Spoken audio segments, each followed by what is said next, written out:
Hello guys, ഇന്നൊരു ഹോസ്പിറ്റലിൽ പോകാണേ. ദേ ഈ ഇരിക്കുന്ന സാധനം ഹോസ്പിറ്റലിൽ അഡ്മിറ്റാണ്.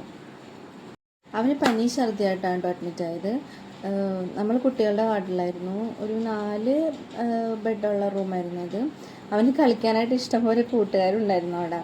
കുഞ്ഞു വാവകളൊരു അഡ്മിറ്റ് ആയിരുന്നു. ഇതാണ് നമ്മുടെ നിതാൻ ബേബി. നമ്മുടെ തൊട്ടടുത്ത ബെഡിൽ ഉണ്ടായിരുന്ന കൊച്ചാണ് കേട്ടോ. 2 ദിവസം കഴിഞ്ഞപ്പോൾ തന്നെ നമ്മൾ ഡിസ്ചാർജ് ആയിരുന്നു. അത് കഴിഞ്ഞ് 2 ദിവസം കഴിഞ്ഞ് അവന് ഭയങ്കര പനി വന്നിട്ട് വീണ്ടും മെഡിക്കൽ ട്രസ്റ്റിലേക്ക് വന്നു. അവനെ കാണിക്കുന്നത് മെഡിക്കൽ ട്രസ്റ്റ് കുഴിപ്പള്ളിയിലാണ്. രാത്രി നല്ല പനിയായിട്ടാണ് പിന്നെ അവനെ കൊണ്ടുചെന്നത്. രാവിലെ ആയപ്പോൾ കുഴപ്പമൊന്നും ഉണ്ടായില്ല. അവിടെ ചെന്ന് ഓടിക്കളിയൊക്കെയായിരുന്നു. നമുക്കിവിടെ മെഡിക്കൽ ട്രസ്റ്റിൽ 2 പീഡിയാട്രിഷ്യന്മാരുണ്ട്, സന്ദീപ് ഡോക്ടറും നിത ഡോക്ടറും.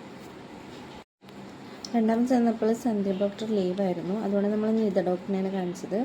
ഡോക്ടറെ ബ്ലഡ് ടെസ്റ്റ് ചെയ്യാൻ പറഞ്ഞു, യൂറിൻ ടെസ്റ്റ് ചെയ്ത് എക്സ്റേക്ക് എടുത്തു. അപ്പോഴാണ് അവന് CRP ഹൈ ലെവലായിരുന്നു പറഞ്ഞത്. അങ്ങനെ ഞങ്ങൾ രണ്ടാമതും അഡ്മിറ്റായി. ഈ പ്രാവശ്യം കാശി കളിക്കാൻ ആരും ഉണ്ടായില്ല. വാർഡിൽ ഞങ്ങൾ മാത്രമേ ഉണ്ടായുള്ളൂ. ഒറ്റയ്ക്കിരുന്ന് ബോറടിച്ചു. കുറച്ചു നേരം ഫോൺ കണ്ടു, കളറടിച്ചു, TV കണ്ടു, ചില സമയത്ത് ഞങ്ങൾ റീലൊക്കെ എടുത്തു. അങ്ങനെ നമ്മൾ 5 ദിവസം കഴിഞ്ഞപ്പോൾ ഡിസ്ചാർജായി. നമ്മുടെ ഹോസ്പിറ്റൽ വ്ലോഗ് ഇത്രേ ഉള്ളൂ. Okay, by.